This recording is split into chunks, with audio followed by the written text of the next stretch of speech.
YouTube, what's up? I'm back for another Bill 69 entry. Uh, Expected to have this done a little sooner, but the days I'm finding as we're all stuck at home have been a little weird because technically I'm laid off from work because I work in the travel industry and it is, of course, dead because of the travel bans and everybody having been stuck inside and whatnot. Uh, so it's like I feel like I should be working right now, but I can't. So I'm finding, especially at the start of the day, I'm kind of just spinning my wheels, like feeling like I should be doing something, but there's really nothing for me to do other than just live my life at home. So, but I'm getting more and more used to just getting up and doing whatever I want, which makes me really excited for retirement because I can't imagine never having to work again. It would just be like, right? But anyways, that's besides the point. So I was hoping to have more of these videos done, but like I said, I've been kind of spinning my wheels. But now that I'm getting used to the new routine for the foreseeable future, hopefully I can get a little more on my horse video wise. So my fourth entry of the Bill 69 series. We originally completed these next three games on, what was it, May 19th, 2017, somewhere around there. So if you look at the date of my last entry of the three games I did last time, this took us just over 2 years to get to the next three completions from our last three, and there was many reasons for this.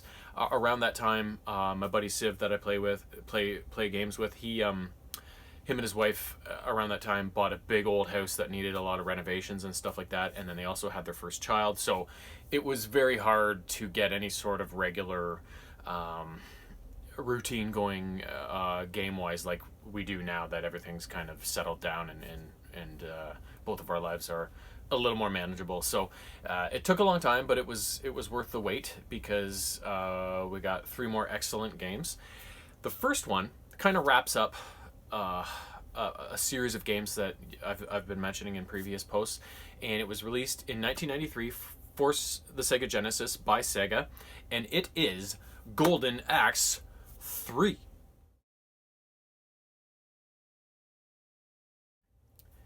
This is the last game in the Golden Axe series, and it pretty much follows the same formula as the first two, although it is the most different installment in the series compared to the other two. It's got a couple of major different features.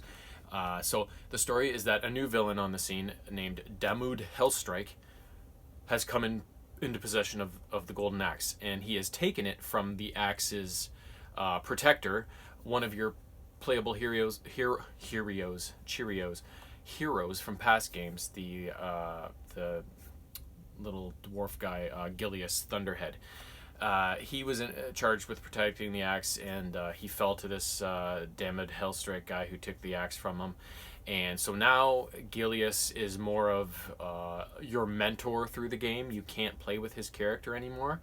You can pick between the other two that are usually in the game, Axe Battler and Tyrus Flare, as well as two new characters who aren't really explained as to where they come from, at least as far as I remember. One of them's like this kind of mutant guy. He's like half man, half panther, a big hulking jungle cat man. And the other one is like just this big beast of a dude who he's some sort of a human, but he looks kind of weird. He reminds me of, if you remember from the Street Fighter series, Blanka, that kind of weird green monster with the crazy orange hair. He kind of has that same, not the coloring, but the general look of his character. He looks a lot like Blanka, only a little more upright and a lot bigger. And so you have the choice of these two guys as well as the two of the cast from the previous two games.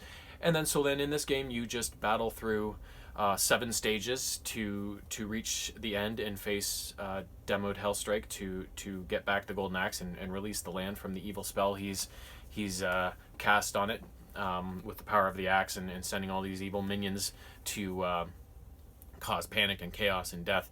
And a lot of the enemies in the game are again similar from the first two, with a couple new characters or enemies worked into the mix. The other main difference, other than the playable characters, is that there's actually over 10 levels in the game that you can play, but there's a few points in the game where you kind of choose the path you want to take. So you only have to beat 7 levels to win the game, but the path branches, so there's actually over 10 levels to actually play in the game, depending on which path you kind of take. So, but other than that, everything else is the same, the magic and the meats and all that stuff. And yeah, if you can face down the evil minions spawned by the Golden Axe and beat the bad guy again, you've won the third round of Golden Axe. And unfortunately, they stopped at 3. I would really like to see, kind of like how they've revived some game series like the DuckTales one, and then I mentioned the other day that they were thinking about a reboot for Castle of Illusion for Mickey Mouse. They seem to be making these reboots of old games, and I think that Golden Axe, with kind of the games they're able to produce these days, I think Golden Axe, if they did it right, would be like an epically good new game based on an old game that they could develop these days. So, dare to dream. Fingers crossed.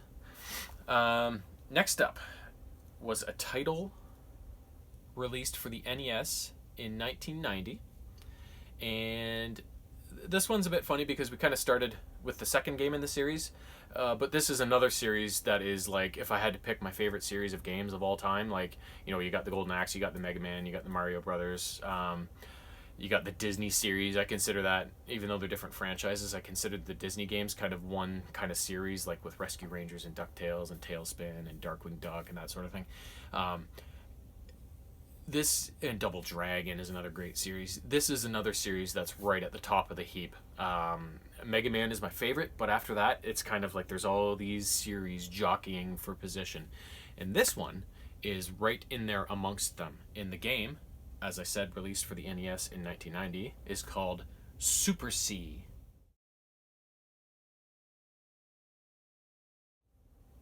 Now, the C in this title stands for Contra. And I guess I kind of have to explain the first Contra game a little bit to kind of lead into Super C. Super C was the second game in the series.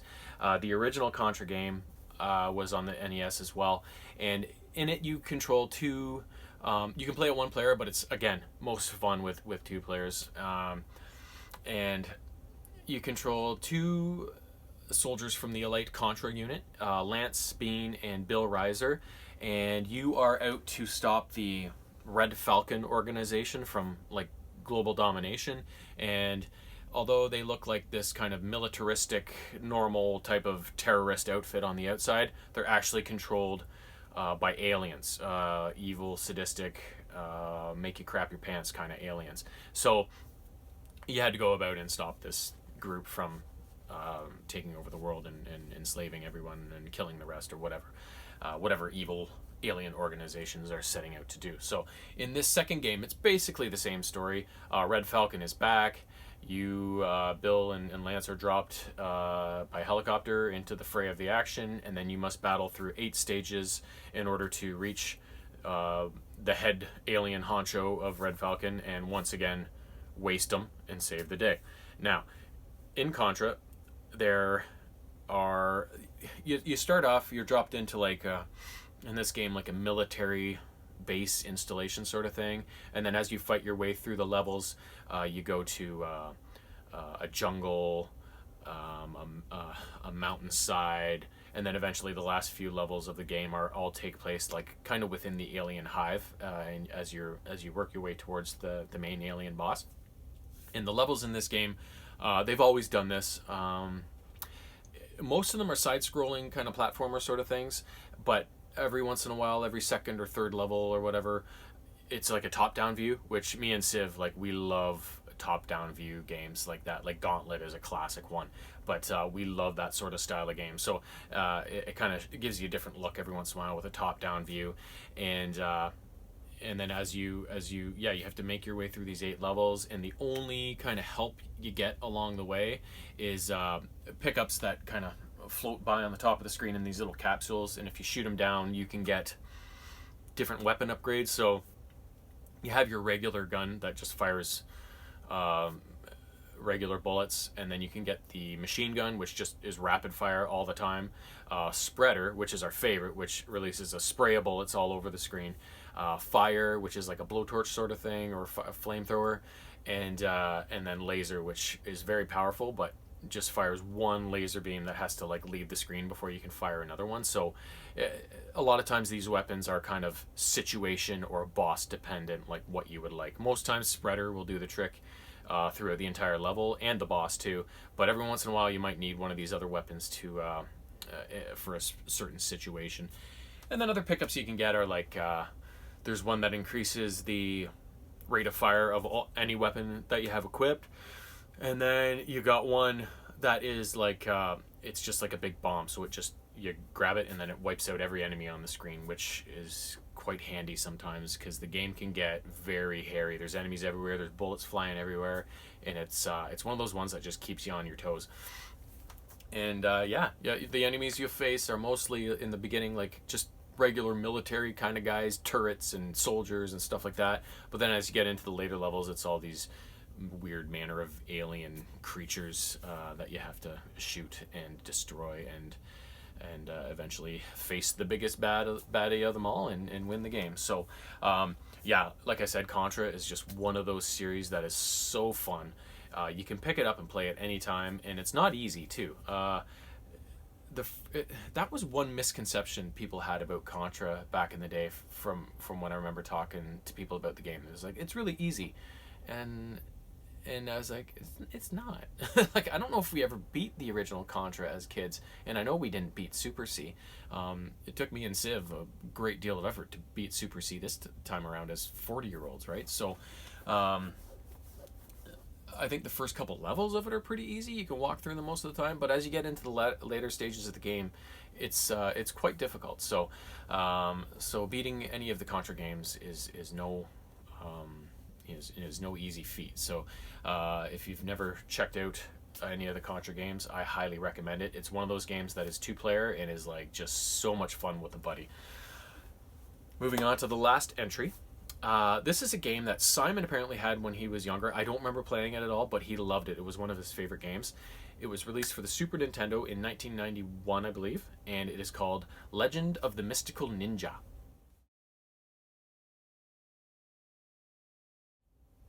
The story behind Legend of the Mystical Ninja is that you control two characters. You can play it one player, but again, it's more fun with two. Kid Ying and Dr. Yang, I think, are the two characters, and they live in Japan, and all of a sudden some weird stuff starts happening in the land. There's like ghosts everywhere, and just weird tidings are about. And then they learn that the ruler of Japan, his daughter, Princess Yuki, has been kidnapped. So then you, as a pair, start to investigate these happenings. And there are, from the world map you'll see in the game, there's 9 different kind of areas, and they're called warlock zones. Each warlock zone is kind of split into 2 different themes or sections of the zone. You'll start by, you can kind of, it's not quite a top-down view, but it's kind of one of those angled forward sort of views, and it's more of like a free roaming sort of thing.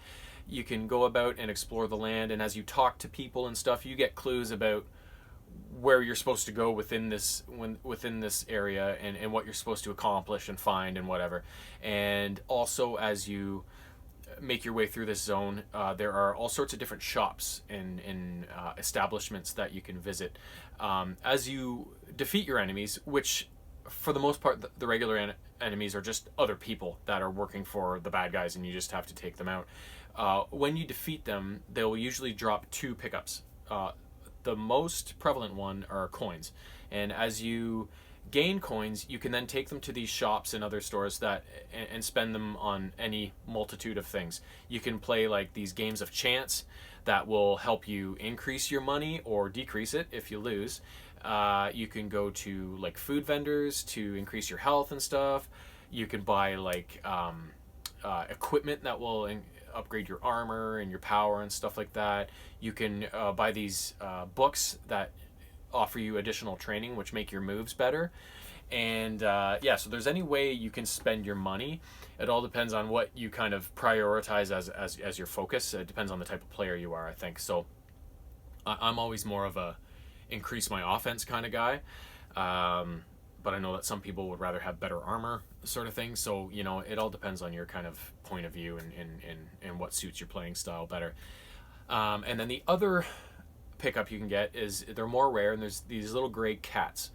And as you pick them up, you will find you have a little weapon. It's like there's some sort of sticks or staffs that you beat people with. And as you grab a cat, your staff will grow by a little bit and become more powerful. And the maximum you can increase it is 4 lengths. So you need 3 cats to totally upgrade your stick. And then once you get that top end weapon, killing people becomes so much easier. But if you get hit, you'll lose it. So once you get that full weapon, you want to be very careful and do your best not to get hit, because it makes life so much easier having the upgraded weapon.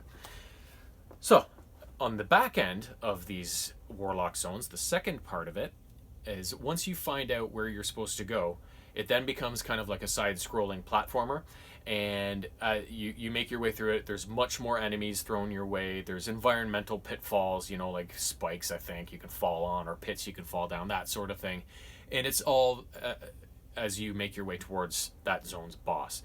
Now, although most of the enemies you'll face in the game are like regular people, the bosses are much more weird. I don't even know if I can explain most of them, but they're more ghostly and strange and just plain weird, some of them. So and then so if you can upgrade your character and make your way through all these zones and get your way to the end, you'll uncover the scheme that's going on behind all these ghostly paranormal type situations, and uncover the plot, save Princess Yuki, and defeat the game. This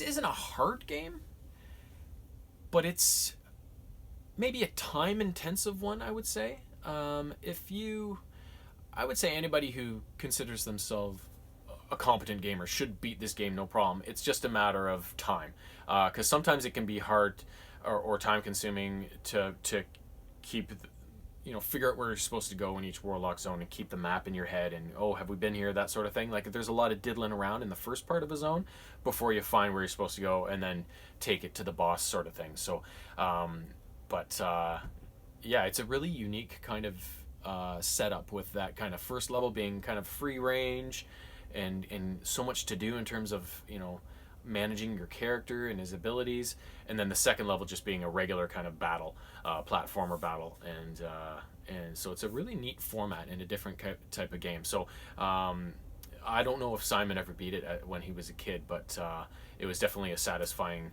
victory all these years later, I'm sure, for him. So, and I loved it too. I had never heard of it, so it was kind of a nice little surprise for me. So, but anyways, that is these next 3 games that we did. I will be back, hopefully. I'm planning on tomorrow for my next video, and then hopefully at least from this point onwards every other day at kind of the latest, depending on how things go around home. But I got nothing else to do, so but it is getting nice outside, so I'm looking out the backyard right now, and I got a nice big burly tree branch filled yard to clean up. So I hope to get outside, but in the meantime I will also hopefully continue to post videos. And and just to touch on these games that I've mentioned, I mentioned that some of my favorite games of all time have been mentioned in these earlier posts, and of this batch here, of course, I love the Golden Axe series, but Contra, like I said before, if you've never played Mega Man, Golden Axe, Contra, these are 3 of the best series of all times. Kid Chameleon's a one-off game, but again, that one's amazing. But those are 3 of the best series of all times in terms of retro 80s 90s kind of gaming. So if you have not, if you're kind of a young gamer who's only played new games but you're looking to do old games, those are 3 series that are worth their weight in gold. So I would definitely recommend checking them out. So until next time, hopefully tomorrow, have a great sunny Thursday.